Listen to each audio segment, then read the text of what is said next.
Hey, you, stop right there. It's a 2026 and you're still struggling with doom scrolling, not having healthy habits, and you expect something to change? All right.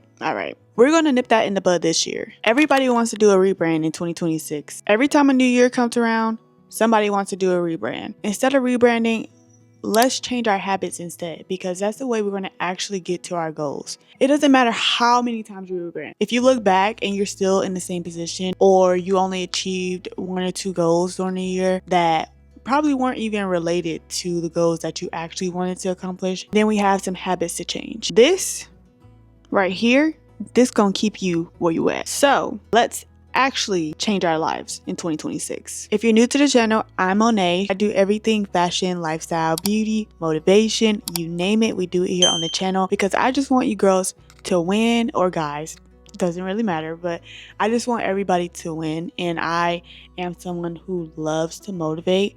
So if you need that here, especially in 2026, because you do want to reach your goals, definitely hit the subscribe button so you don't miss out on any videos. And of course, we're going to get right into how you can become your best self truly in 2026. And I'm not here to give you that fast stuff. Oh yeah, I'm about to get up at 5 a.m. I'm about to get up at 6 a.m. We're not doing that. We're going to get into good habits and good routines. I just washed my hair this morning, so we're already starting off right. Okay, fresh hair. Make sure that you are doing these 3 things. Do a life audit first, because that is going to show you where you stand now versus what you did in 2025 that worked for you. So there are different areas that you can do your life audit in: your finances, your career, your relationships. And those are all the areas you're going to look through to kind of reflect and see what you did well on and what you can improve. Obviously, we're here to improve. We're here to get better every single day. And if you're not choosing to get better every day, then you won't. You know what I'm saying? It's not going to magically come to you by way of God. God can give you those opportunities, but you as a human must take hold of those opportunities to actually fulfill what he has for you. It's not just going to happen. It's not. I promise you, it's not. So once we do our life audit, the next step is to start building healthy habits. And that can start with making your bed, washing the dishes after you finish eating, making sure to meal prep your meals. Those are small. I personally feel like those are small things that can change your habits. So if you want to lose, for example, 30 pounds, meal prep. I'm going to meal prep. The smaller goals that you break down are, I'm going to meal prep 3 times a week, high protein meals. And then I'm going to go to the gym 3 to 4 times a week consistently. Hey, that's how you break down the goals to actually meet that goal. You can't be like, oh yeah, I'm going to go to the gym 3 to 4 times a week, and then I'm not going to eat anything healthy. I'm not going to eat no protein. I'm not going to do... It's not going to work. It's not going to work. You're going to be in the same place that you were in last year. Let's zone in. Let's actually do the things that we said that we were going to do. And if you haven't already done a vision board, I implore you to do a vision board, because vision boards are good to kind of outline what you kind of see for yourself.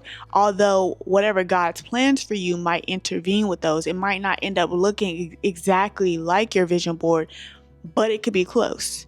So we also just want to stay open-minded in terms of our goals and opportunities that come to us. The next thing we need to do is actually write down our specific goals, our SMART goals.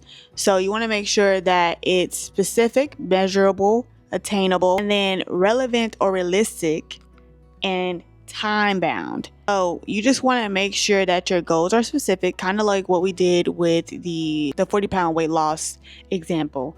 So you want to make sure the goal is challenging but realistic. Is it achievable? Is it like, can you put your hand on it? But I just personally feel like with this one, there are some goals that you really can't put your hand on it. It's something so much bigger than yourself that you have to call on a higher power.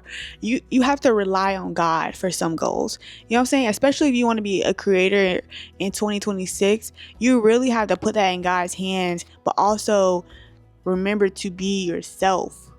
Be who you are. And that's one thing I'm continuing to learn with building a community. You need to be yourself so that people will actually like you. Like, you know what I'm saying? People don't want to see the same personality on every single creator. Today, I really want to get into my goals and really being within that smart goal range, making sure that it hits every single one of those points. And then also with my goals, just give myself a way to get there, because I think for me, in the last 2 years, I would make my goals, but sometimes I wouldn't make them where I would put how I would get there. You know what I'm saying? I wouldn't break it down on how to actually get to the goal. I would just put, oh yeah, that's my goal. Not just sitting there waiting to hope that the goal is going to be achieved through hard work that has nothing to do with the goal itself.